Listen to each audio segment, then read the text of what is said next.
in an obvious manner, we are unaware, like any other body, of the espionage and those intelligence methods that led the United States and Israeli forces to trace out Ayatollah Ali Khamenei and then bombard his compound.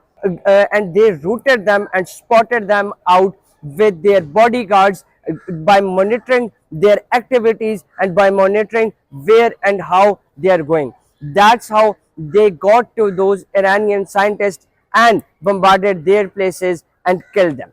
This kind of trend was also established and could be seen or could be interpreted even in this regard, that how Ayatollah Ali Khamenei was martyred. One thing you need to remember is that whenever such espionage missions are being conducted out, they are oftenly and most oftenly conducted in the darkness of night.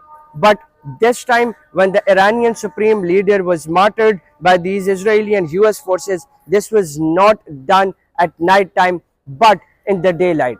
That too with a reason, because the US and Israeli forces for months and months were searching for Ayatollah Ali Khamenei and his close officials and authorities that may include the generals and the chairpersons of IRGC, his close associates and himself. That Ayatollah Ali Khamenei with important and significant officials are going to gather into a meeting in a compound on Saturday in Tehran. That was the time when United States and Israel merged together and did this joint venture against Ayatollah Ali Khamenei by bombarding their compound and then ultimately and executing this decision against the Iranian supreme leader.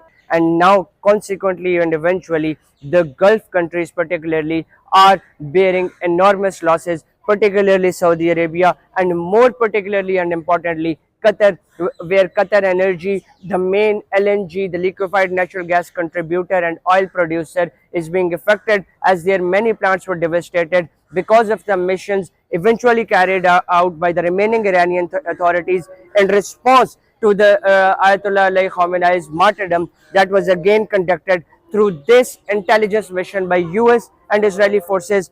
What do you think about this? What do you think how much truthful the tweets of United States President and Israeli Prime Ministers are regarding their super secret intelligence agencies? Do you think what else could be the contributing factors of espionage and surveillance in this regard? We are eager to hear that in the comment section.